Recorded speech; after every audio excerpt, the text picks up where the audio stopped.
Welcome to our podcast program, Christian. Thank you. Thank you so much. Yeah, and thank you so much for letting us use your space in New York. You're very welcome. Very beautiful home. Thank you. Yeah, thank you so much. So, I love to talk with you around this question: how can we become good ancestors, right? So, for a starter, I love to listen to your life journey. So you have your own ancestor, right? So the most closest ancestor should be your father, mother, grandfather, grandmother. The ancestors in blood relationship. But not only that, I use this word ancestor in a broader meaning. So as a philosopher, you have lots of good ancestors for your thought, the philosophy, right? So yeah. So when it comes to ancestor, who comes up in your mind?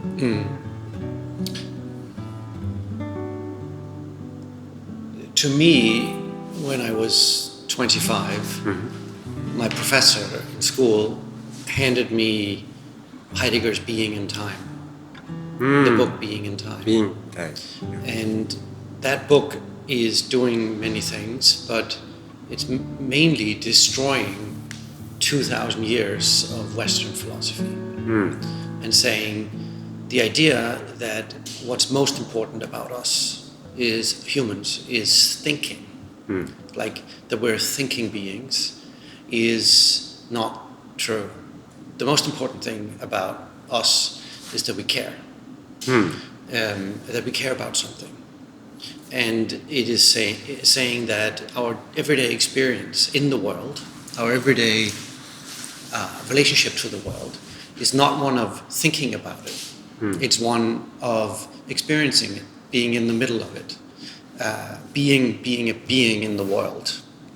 So every day we find ourselves not distant and analytically thinking about what's going on around us. In an objective way. Yeah, exactly, in an objective way, which we can do. Science can do that, for instance. We can sometimes get into a weird objective, subjective kind of relationship to the world, but most of the time we're not. And if that's true, then the Western philosophical tradition from Plato to Descartes and onwards is not correct. So the destruction of that wrong-headed detour of Western philosophy that happened with Plato is wrong. And to me, that was like a bomb that went off in my head. Because of course, that is very intuitive. It might be very intuitive to you as well. That first and foremost, we're in the world with other people. Okay. And we care about something in that world, rather than being analytical, thinking, rational beings. So Heidegger had in my context, Heidegger had funerals for the philosopher ancestors. Yes, yes. As a whole, he did. He closed, for me, a chapter. And after that, if you see after 1929, where Being in Time came out, it seems like everything in Western philosophy has been about that book. Either arguing for expanding it, so that would be Derrida, Bourdieu, Michel Foucault, that whole, the existentialists of the 40s and 30s, that whole tradition has been exploring and adding to and developing the tradition. And then on the other side, you have the analytical philosophical tradition that's trying to say, no, it's not true, and is reacting against it. So in that sense, that book is like the world came together. There was a funeral, and then after that funeral,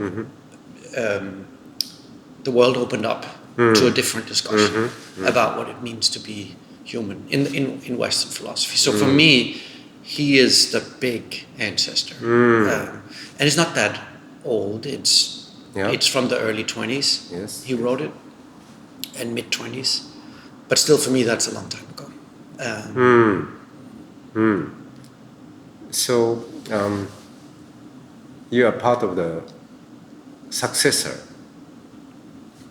in his tradition, or so do you recognize yourself in this way? Or? I would say that's a big word, being successor to him, because to me he's the biggest philosopher the last in the 20th century. Disciple. Yeah, disciple is better. At least trying to understand the implications of it, and the our relationship to the world, our relationship to our own experience of the world, our relationship to time and space. Very basic categories. I've been working on since then. It took me 10 years to read it, where I read it in the book every day, because it's such a complicated, difficult book to read. But I'm still working on it. So, as a disciple of Heidegger, in my understanding, your work, so one of them should be, around sense-making. And in my understanding, your work is involved in connecting the work done by Heidegger to the real world, right? Yes. Yeah. So bringing the implication of that philosophy into the real world. Yes. So. So in this sense, you are a very philosopher, but a practical philosopher. Yes. Yeah. And pragmatic. Pragmatic. Yeah, yes. Philosopher. So Heidegger has this idea of worlds, that there are worlds that work in a particular way, and that humans have worlds is fundamental to our experience of the world. So one world could be the world of opera. The world of opera is, of course, we know what opera is, but it also has equipment in it. So it has tickets and seats and opera houses. It has compositions. Stage. It has a stage. It has opera singers. It has clothing. All the aspects of the opera world are working together in a quite particular way. Yeah. And the world of finance, or the world of the global economy, is a world as well. And it has computers and stocks and bonds and debt and all those things are just like tickets and curtains and so on from the opera world work in the same way. Yeah. Or the world of the Jewish religion has again a world that we understand, we intuitively understand as humans. And sense-making is basically that. It's understanding worlds and understand how they work and put them together to a context or a picture of how humans interact in the world. Yeah. So, from Buddhist perspective, what you're saying is resonates a lot with the concept of Buddhism, the emptiness, or for example, the opera world. Itself shows nothing, but all the elements related to opera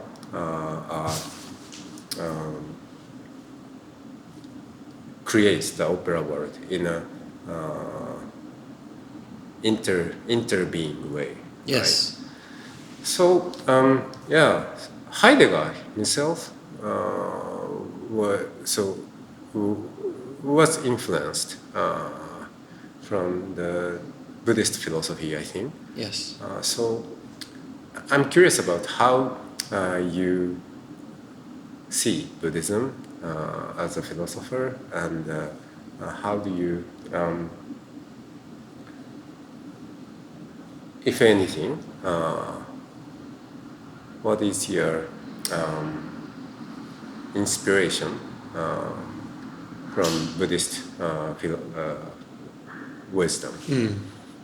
So again, I'm a practical person, and there are elements in Buddhism that I know helps me.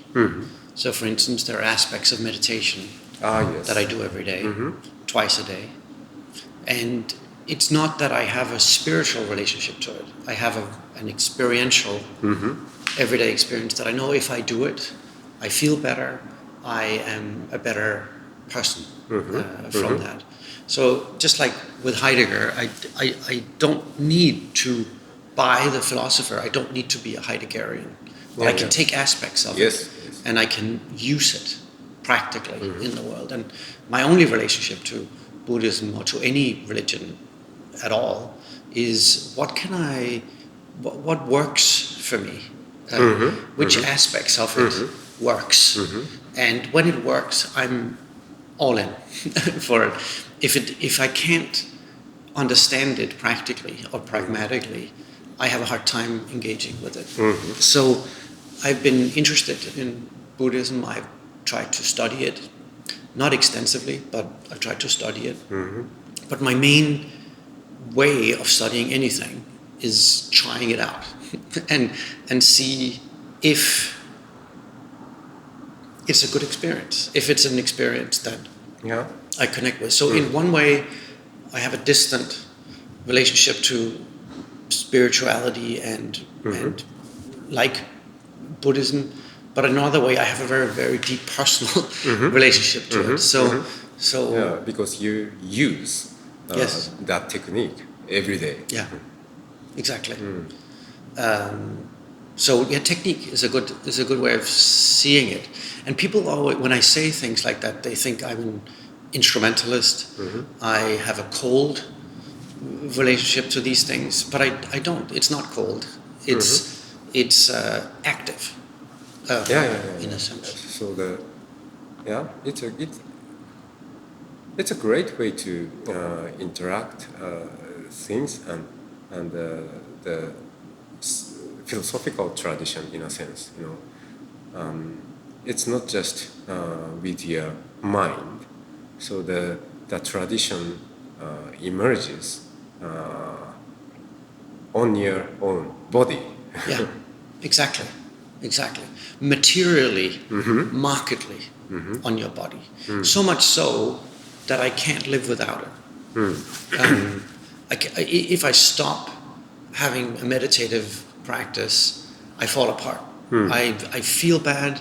I'm ineffective. I feel lost, in a sense. I don't know why. I don't understand why. I just know that's the case. So I think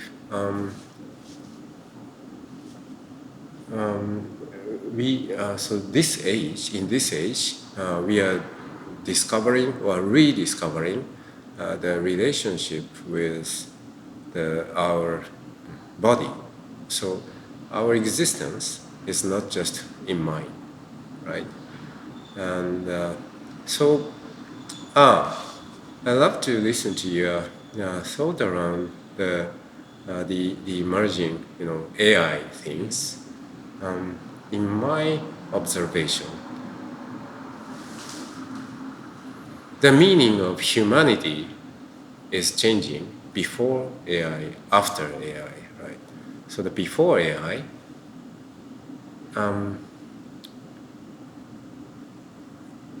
so human beings are the beings who always wants to differentiate themselves from others. So the human beings wants to recognize themselves as a special being, right? So before AI, human beings considered themselves as a special being because human beings can speak language, have logos, and develop science and create civilization. But ironically, because of this feature, we finally created generative AI, which is dominating the logos world. So now, as a creature who always wants to differentiate themselves from others, so we are losing its foundation, right? Mm-hmm. So we are not special anymore in terms of logos. Mm-hmm. So now we need to differentiate ourselves from AI. Mm-hmm. So then we are coming to find how we can differentiate from ourselves from AI. Yes, in the first place, we are animals, right? So as an animal that have sense, body, memories, families, these things, we are different from AI. So we used to differentiate ourselves from animal, but now we differentiate from AI by being animal. And as a person who works around religious field, I'm feeling that we are witnessing the rise of animism globally. So, and animism is, is the view to see human being is part of the world, part of the universe, in a sense. So, how do you see the shift of our civilization before AI and after AI, and any thought around this? I think about sometimes what it must have felt like to read or hear about Charles Darwin's work, because it came at a time where we thought we were God's children, first and foremost, and that we were special. And then he said, no, that the complexity of life, of animals and nature, comes from a ramp of increments of making ever more complexity and sophistication. And at that time, what must it have felt like to realize that? That must have been a very profound, big experience for people. And I wonder if what we're experiencing now, that was our experience with nature. That are we different than or other than nature? Now we're maybe going through a process of seeing, are we different and other than machines? Are machines, maybe, are there overlaps between us and machines that are so material and so important that we're going through the experience of whether that's true? And I think many people, at least if you go to Silicon Valley or if you go to places that are highly technologically sophisticated, they would say yes, or they would say men, or humans and machines are, the distinction between the two are breaking down. And I don't know, because I don't think the machines are as sophisticated as they're sold. I think that they don't care about anything. They don't think. They don't experience anything. They just replicate and look like human experience when they're not. And that's more a design than it is the actual machine itself. But it's interesting. It's interesting, and it's philosophically relevant to discuss whether we're other than machines anymore. At least the experience with, for instance, my kids in music, where you used to have to learn an instrument to make sound. Now their instrument is software, and they produce sounds with AI machines, and through that create compositions. And so the relationship between humans and creativity is certainly interesting. I'm not as, I wonder what it's for. So I haven't seen many uses of AI that are profound. They're tools.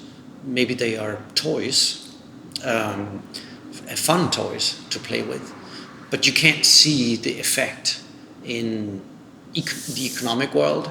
You can't see cases where I find the change that interesting yet. That might come. But for now, we've had generative AI since 2012 or something like that, and they've been working on it for decades before that. But we've had a while to find out what's it for. Yes. And we still don't know. So, one of my ideas to use AI in a very meaningful way is, this week I joined a meeting with faith leaders from many different traditions, Christianity, Muslim, Jewish, mostly in an Abrahamic family. And I'm not from, not in a family, but as a next door uncle, I joined the meeting, and that in that family there are many issues. So one of the things AI is good at is finding a common context. So religious world, the faith community is a great example where everybody speaks different language, right? So if we can use AI's capability to find a common context in a very different facts and thought in different languages, it might be a great use for peacemaking. Use of AI for peacemaking. So if we have a very, very difficult discussion, if we have a discussion on very difficult theme,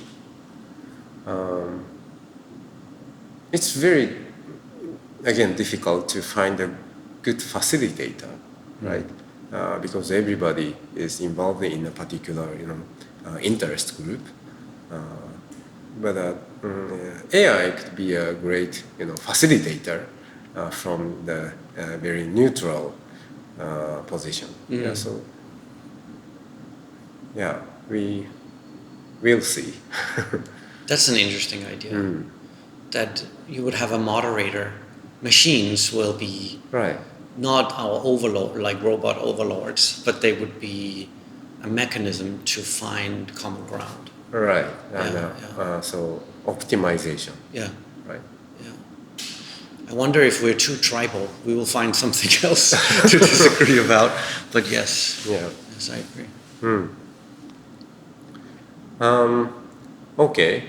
So coming to the end of the talk, gradually, one of the questions I often ask to the guest is,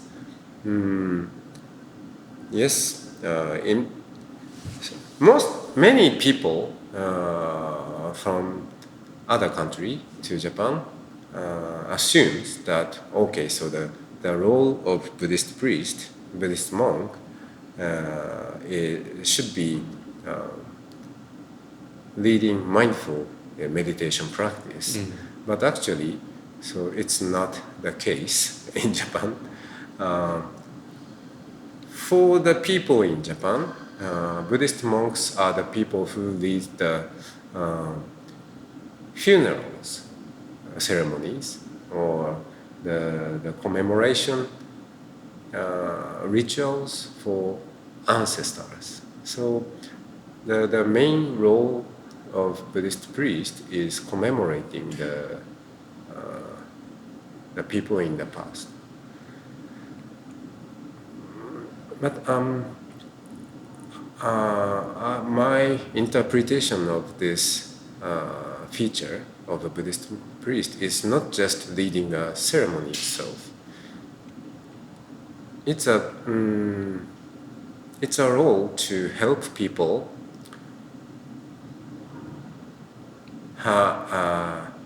refresh their relationship with some people, specific people or certain people or even things. So just as an example, yeah, we could have a funeral ceremony for GDP. The GDP was really, worked hard to improve the state of the world, yeah, for development, right? This civilization.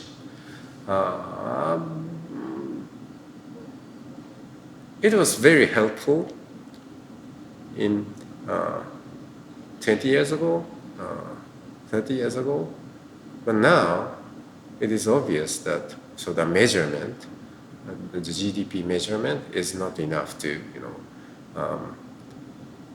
measure the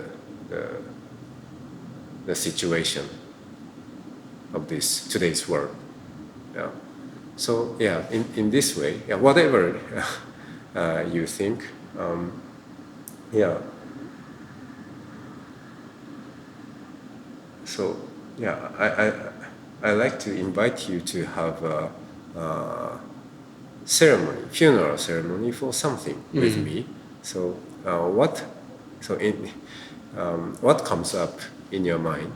So what could be the purpose or the person or maybe the concept? Yeah, the concept of GDP in the West, maybe, and in countries like Japan, where we have enough. I think if you live in South Sudan, if you live in some communities, different places in the world, different countries in the world, you still need maybe GDP to be working hard because you want shoes and bicycles and houses and so on. But certainly in our world, the world we live in, maybe it's time. I would say the idea of ancestry gives you, and maybe the tradition you come from and live in, has a very long time span. Yeah. Over generations in the past and generations in the future. Yes. I think philosophers also live with very big time spans. Yeah. We read old texts and find new things. Yeah, the philosophers often, mention Aristotle. Yes, Yeah, so exactly. figures. So thousands of years ago. So we maybe have big time span and understand the present from that. But if you look at technology development, or if you look now, we're in New York, if you look at the financial world, the time span of a venture capitalist is maybe 6 months or at most 7 years. And if you look at the last 10 years, we've had cryptocurrency, blockchain, metaverse, NFTs, and so on. And what happens every time is everybody pours themselves and resources into these ideas, and then it doesn't work for some reason, and they forget about it. So the memory, the time span that the financial world and the technological world live in is so short.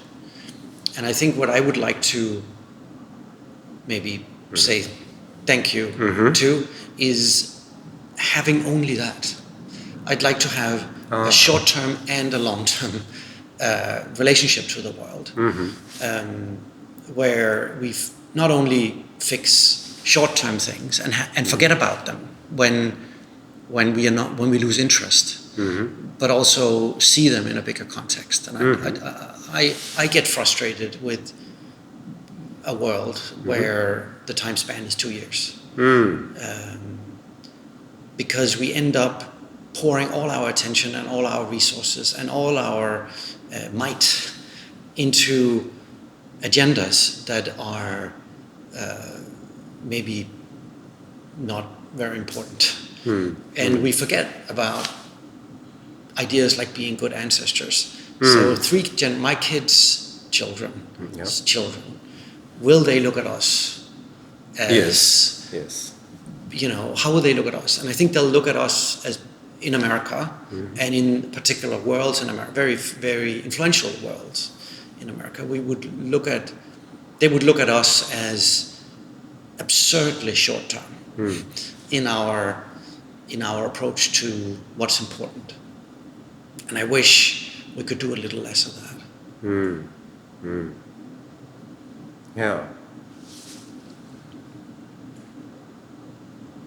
Yeah, thank you for sharing your profound thought.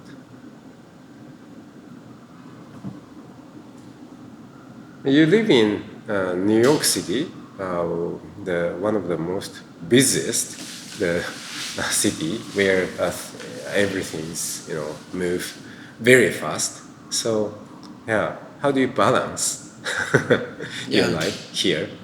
So what I talk about when I talk about short-termism, I'm also talking about myself. Yeah. Like I have that. Sometimes I enjoy it.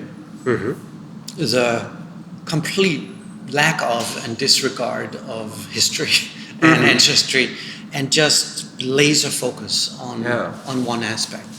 Yeah. So I don't think we should say goodbye to it. I think we should have a more meaningful relationship to it, including myself. Right. Yeah, I totally agree with you. And I myself actually enjoy this ambience in New York City. So we must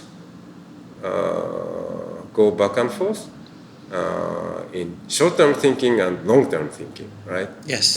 Yeah. So the being in the present, without thinking of any, the conceptual time and space, right? But at the same time, so the present of this moment should be long now. Yeah. Exactly. That's a good metaphor. I sometimes think the word cosmopolitan, this is a cosmopolitan city. The word cosmopolitan has two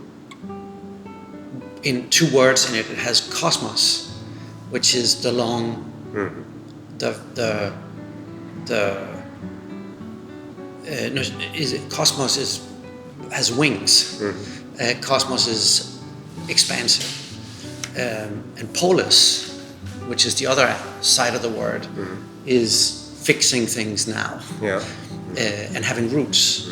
So I think having roots and wings at the same time is a different metaphor for it. I haven't thought about it as a long now, but that's the time-centric interpretation of the same idea. Yeah. Wow. Yeah. Thank you for having this such a wonderful, meaningful conversation, and